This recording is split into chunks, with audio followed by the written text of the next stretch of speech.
La Revolución Mexicana fue el conflicto armado que se inició en México el 20 de noviembre de 1910. Los antecedentes del conflicto se remontan a la situación en México bajo la dictadura conocida como el Porfiriato.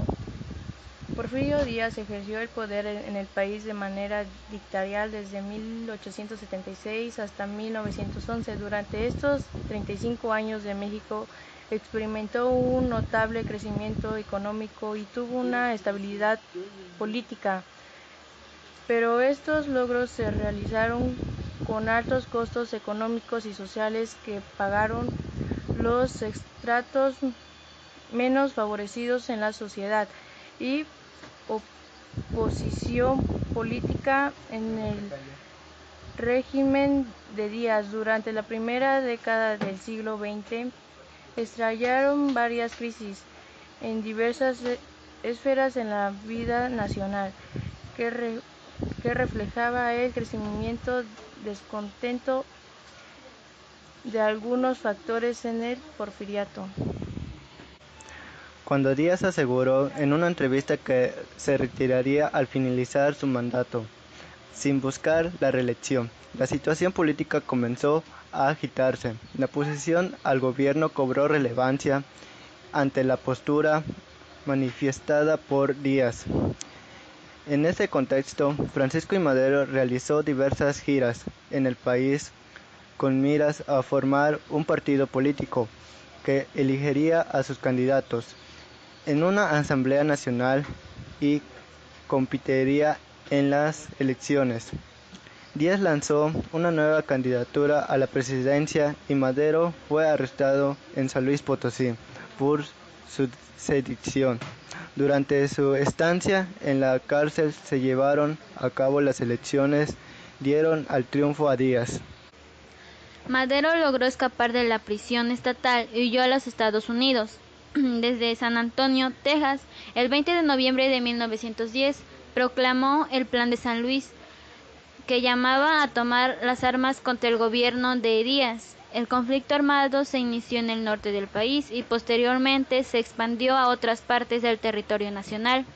Una vez que los sublevados ocuparon Ciudad Juárez, Chihuahua, Porfirio Díaz presentó su renuncia y exilió en Francia. En 1911 se realizaron nuevas elecciones en las cuales resultó electo Madero. Desde el comienzo de su mandato tuvo diferencias con otros líderes revolucionarios que provocaron el levantamiento de Emiliano Zapata, Pascual Orozco, contra el gobierno maderista.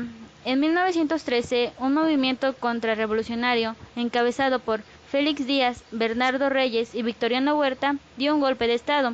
El levantamiento militar, conocido como de Escena Trágica, terminó con el asesinato de Madero, su hermano Gustavo y el vicepresidente Pino Suárez.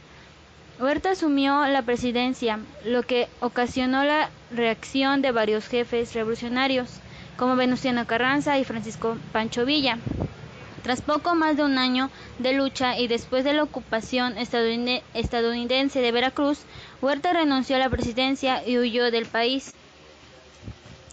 A partir de un proceso se fundaron las diferencias entre las fracciones que habían luchado contra la Huerta, lo que desembocó en nuevos conflictos.